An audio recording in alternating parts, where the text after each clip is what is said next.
Welcome, everyone. We're talking about diagnosing phone fraud in healthcare. As healthcare progresses, it's becoming more and more data-driven, which is a great thing. But it means that there is a lot of access to information about your customers in healthcare data. Insurance policies, policy numbers, names, dates of birth, social security numbers, mother's maiden name, all kinds of things that criminals are willing to pay for. And if you look at the rate for information that's available in healthcare data on the black market, you can see that people are willing to pay quite a lot of money for some of this information. And just for a point of reference, let's compare that to what criminals are willing to pay for, say, a credit card. There is a substantial disparity in the amount that fraudsters are willing to pay for a credit card, which is fairly easy to replace, goes stale quickly, generally sells for about 50 cents a record, compared to things like social security numbers or dates of birth or mother's maiden name, which are far more durable kinds of information and offer a lot more use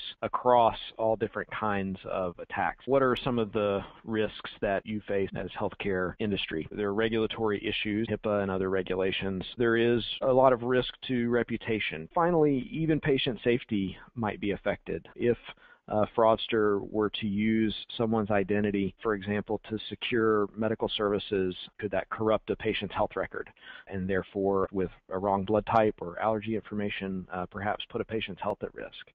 And call centers are particularly vulnerable.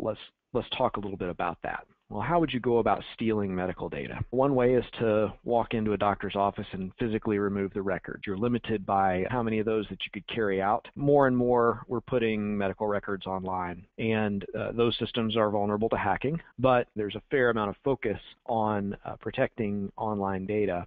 And so what we see in lots of industries, including healthcare, is that attackers move to the phone channel, and we see that significantly on the increase. What are you doing to protect the phone channel today? Well, in most call centers, this is limited to caller ID and knowledge-based authentication. These are broken methods. Caller ID is susceptible to spoofing. Knowledge-based authentication naturally has high failure rate. So what do we see fraudsters do on the phone? One of their goals is identity theft for access to medical services and to perpetrate financial fraud. And so not only is your business directly at risk, but your customers are at risk from information leaking through your call center. There's certainly the issue of fraudulent claims. You could manufacture claims for services that weren't actually performed. Finally, we see fraudsters using the phone to exploit cross-channel attacks. So as we move more and more toward internet access to medical records, to claim information,